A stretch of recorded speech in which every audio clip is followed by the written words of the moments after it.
40ರ age ಅಲ್ಲಿ carry ಮಾಡೋದು ಸ್ವಲ್ಪ ಕಾಂಪ್ಲಿಕೇಟೆಡ್ ಆಗಿರುತ್ತೆ. ನೀವು ಪ್ರೆಗ್ನೆಂಟ್ ಆದಾಗ no that is not true. ಅದು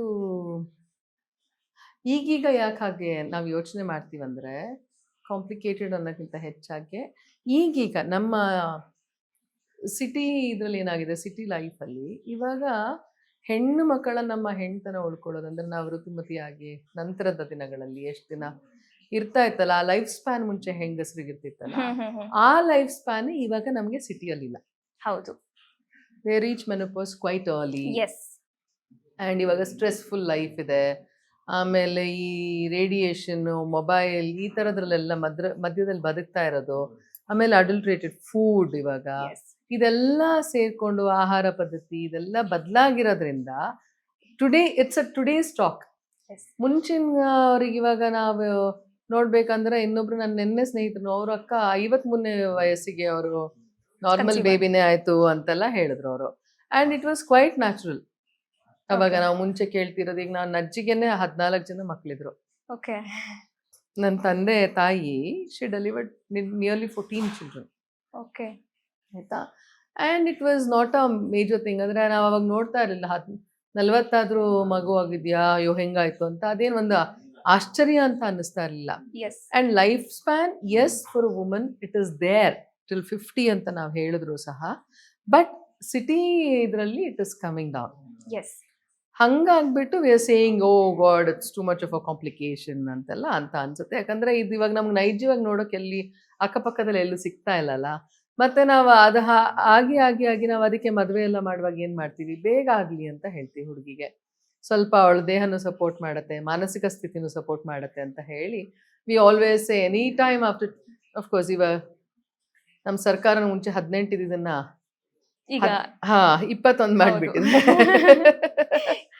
ಸೊ 21ರಿಂದ we always think that she is ready. ಅಂದ್ರೆ she is ready physically ready ಅಂತ. We don't know how much she will be ready mentally, ನಮ್ಗೆ ಗೊತ್ತಿಲ್ಲ. ಆದರೆ but she is ready physically ಅಂತ ಹೇಳ್ಬಿಟ್ಟು ಯಾರೇ ಆಗಲಿ ನಮ್ಮ ಮನೆಗಳಲ್ಲೇ ಕಸಿನ್ಸ್ ಯಾರೇ ಇದ್ರು ಎಲ್ಲರಿಗೂ ಒತ್ತಾಯ ಮಾಡ್ತಾ ಇರ್ತೀವಿ, ಮದುವೆ ಆಗ್ಬಿಡಮ್ಮ, ಬೇಗ ಮದುವೆ ಆಗೋ, ಮತ್ತೆ ಲೇಟ್ ಮಾಡ್ಕೊಂಡ್ಬೇಡ ಅಂತೆಲ್ಲ ಹೇಳ್ಬಿಟ್ಟು. ಅದು ಯಾಕೆ ಲೇಟ್ ಮಾಡ್ಕೊಂಡ್ಬೇಡ ಅಂತೀವಂದ್ರೆ, ಒಂದ್ಸತಿ 30 ಆಗಿದೆ ಅಂತ ಹೇಳಿದ್ರೆ ಆ್ಯಂಡ್ ಓವರ್ ಕ್ವಾಲಿಫೈಡ್ ಇದ್ರು it is difficult to get a groom. ಹೌದು, ಸಿಗೋದೇ ಇಲ್ಲ, ಓವರ್ ಕ್ವಾಲಿಫಿಕೇಶನ್ ಆಗ್ಬಿಟ್ಟಿರತ್ತೆ. ಆಮೇಲೆ ಇನ್ನೊಂದ್ಸತಿ ಏನಂದ್ರೆ ಒಂದ್ ಸ್ವಲ್ಪ 30 ಆದ್ಮೇಲಂತೂ ಗಂಡು ಸಿಗದೇ ಇಲ್ಲ ನಮ್ಗಿಲ್ಲಿ. ಕರೆಕ್ಟ್. ಇದನ್ನೆಲ್ಲ ಇದು ಮಾಡ್ಕೊಂಡು we say all that. But 40 is complicated if you're not physically healthy enough. ಅಥವಾ ನಾವು ಅದನ್ನ ಒಂದು ಮೈಂಡಲ್ಲಿ ಇಟ್ಕೊಂಡು, ಅಯ್ಯೋ ನನಗೆ 40 ಆಗೋಯ್ತು ಎಲ್ಲ ಮುಗೀತು ಇವಾಗ ಇನ್ನೇನಕ್ಕೆ ಅಂತ ಅನ್ಕೊಳ್ಳೋದು, ಈ ಥರ ಮನಸ್ಥಿತಿ ಒಂದೇನಾದ್ರು ಒಂದು ಆಟೋಮ್ಯಾಟಿಕ್ ಆಗಿ ನಮ್ಮಲ್ಲಿ ಡೆವಲಪ್ ಆಗಿಬಿಟ್ಟಿರುತ್ತೆ. ಯಾಕಂದ್ರೆ ಹಾಗೆ ನಾವು ಮಾತಾಡೋದು ಎಲ್ಲ ಕಡೆ. So we don't have a attitude. ಈ ಯುರೋಪಿಯನ್ ಹೆಂಗಸರಿಗೂ ಅಮೆರಿಕದಲ್ಲಿ ಪಾಶ್ಚಾತ್ಯ ದೇಶಗಳಲ್ಲಿರೋ ಹೆಂಗಸರಿಗಿರೋ ಅಂತ ಆಟಿಟ್ಯೂಡ್ ನಮ್ಮಲ್ಲಿ ಇನ್ನೂ ಇಲ್ಲ.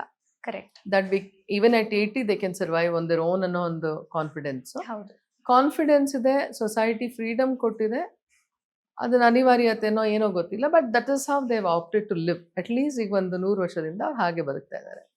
ಇಲ್ಲಿ ಆಗಲೇ 40 ಆದರೆ end of your career, end of everything basically. ಮುಗೀತಿ, ಇನ್ನೊಂದು 10 ವರ್ಷ ಇರ್ತೀವಿ ಹೋಗ್ತೀವಿ ಅನ್ನೋ ತರಕ್ಕೆ ಬಂದ್ಬಿಟ್ಟಿದೆ. ಅಂದ್ರೆ ಒಂಥರ ಯುವರ್ ಆಲ್ರೆಡಿ ಟುವರ್ಡ್ಸ್ ರಿಟೈರ್ಮೆಂಟ್ ಅನ್ನೋ ತರ ಹಂಗ್ ಒಂದಿದಾಗತ್ತೆ. But I don't think 40 is too late for a woman.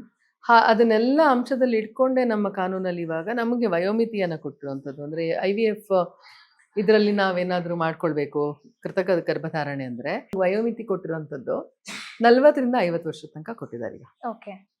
Which is ಕಾನೂನುಬದ್ಧವಾಗಿ ಅದನ್ನು IVF ಸೆಂಟರ್ ಅವರು ನಮ್ಗೆ ಮಾಡಬಹುದು. And we can also undergo that ಅಂತ.